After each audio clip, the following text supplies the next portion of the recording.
Hello guys, welcome back. Today we're going to be talking about two pretty big signings coming out of the St. Louis organization. Both David Perron and Tyler Bozak have signed with the St. Louis Blues. Now to me, these two signings were pretty weird. You have David Perron, which in my opinion is a very good signing, and then you go to Tyler Bozak, which in my opinion is not. So there's two signings here that contradict each other in my eyes to create a pretty mixed bag. Start with David Perron, of course, who had 70 games with the Vegas Golden Knights, being taken by the St. Louis Blues in the taken by the Vegas Golden Knights by the St. Louis Blues in the expansion draft a year ago. He played 70 games this season, 16 goals, 50 assists for 66 points, and of course a 4% of 49.7. And he had a fantastic regular season, but he was not as great in the playoffs, so he kind of disappeared as he kind of has in the past. He gets 4 years, and that goes until he's age 34.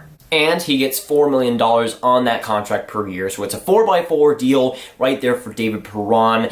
And honestly, I feel like it's a very solid deal for what he was playing like and what, he was in free agency. It's kind of weird to see, on paper, a pretty good free agent signing on paper going through all of this. It's pretty solid. When I saw that, I'm like, only $4 million, only 4 years for David Perron. That was very interesting to me. Honestly, I don't know how he got only that on this market. When James Van Riemsdyk is getting $7 million, I honestly had no idea. I honestly had no expectation for him to get less than like $5 million. I thought he was going to get at least that.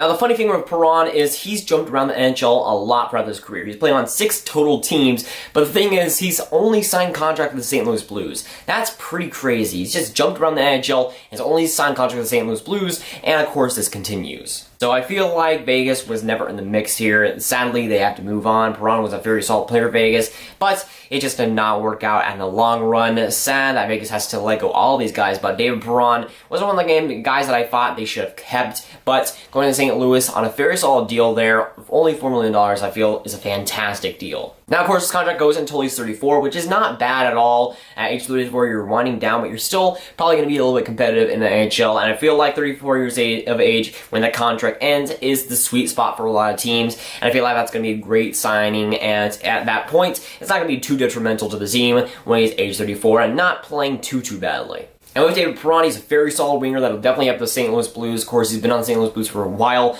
and he's definitely been on that team the most, so it's a little bit more of a welcome back there for the St. Louis Blues, and David Perron is going to be cool to see him back there, and going to be interesting to see that.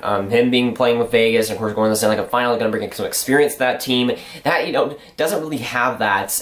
They went to the Western Conference a couple of years ago, but other than that, they don't have too much experience in the playoffs, so he'll definitely bring that again after going a long way with Vegas, and he'll bring that Vegas experience and that Vegas coaching style over to St. Louis, and that'll be good for them. So David Perron has always been a good fit in St. Louis in my eyes, and of course he stays there, which makes sense in all honesty. Alright, so the David Perron signing, it's very solid, very good. I wonder what the Blues will do next. They signed Tyler Bozak for that contract. Yeah. St. Louis Blues give him 3 years, which is not bad. Goes until he's 35. Again, pretty much the same as David Perron. It's not terrible. But the thing that irks me is $5 million for Tyler Bozak. I know he's a center, but $5 million? You're giving less money to David Perron than you do Tyler Bozak? I don't understand that at all. It's like they go through David Perron, who was an excellent signing, great AAV, and great years, and then you sign Tyler Bozak for $5 million. And honestly, St. Louis went from probably one of the better signings in this free agency so far, and then to Tyler Bozak, and I just don't get it at all. I don't get why St. Louis did this. David Perron will definitely be a great player for them. Tyler Bozak might play pretty well, but he's 32. He's not going to get much better than this. $5 million, 3 years. I just don't understand it. I just don't understand why St. Louis would give that much to a guy who is aging and a guy who is not going to play like a second-line center like you're trying to pay him for. Heck, Stastny only went for like $1.5 million more, and he's arguably a much better player than Tyler Bozak, just all around. So I don't get why they would go after getting Paul Stastny back again and trying that. Maybe it had something to do with it. Maybe, of course, giving up Stastny in the trade deadline had something to do with it. But honestly, I would just go back and get Stastny again rather than going after a guy like Tyler Bozak for $5 million. And yes, I get that St. Louis is in need of a center, but Tyler Bozak, yes, is an interesting option, but just, it's too much for him, man. If anything, if a team gave him $5 million 3 years, I thought it would be Montreal of all places, but it's just interesting to me why St. Louis of all teams would do this. I thought they were a little bit smarter than this. I mean, like Tyler Bozak, $5 million. It just doesn't add up. Doesn't make sense. And for St. Louis, this might be a disaster for them. David Perron being one of the best signings I feel out of this class, and then they go out and get Tyler Bozak. It just baffles me why they just mishmashed right there, and then it's confusing, and I just don't understand why they did it. Honestly, St. Louis's free agency just skyrocketed after that David Perron signing, and then it just went right back down after the Tyler Bozak signing. It just felt like they're on even playing fields now because they signed 2 guys, and I just don't get why they were so smart in one signing, and in the next one, they look like the fools of the league. It baffles me how they went so smart on one signing, and then they just went full crazy on the other.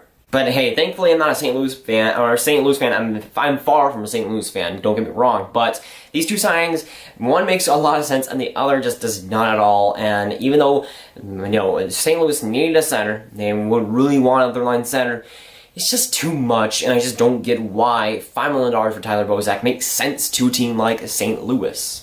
I'm hoping that Tyler Bozak works out. I do like the guy, and I do like his play style, but he's not going to be worth $5 million, and I don't think he ever has been. I mean, he just is not that type of player, and I just feel like St. Louis is just putting their expectations way too high on a guy that will play like a third-line center for you. Comment below what you think of these signings, both of David Perron and of Tyler Bozak for the St. Louis Blues. I'll see you guys later. Goodbye.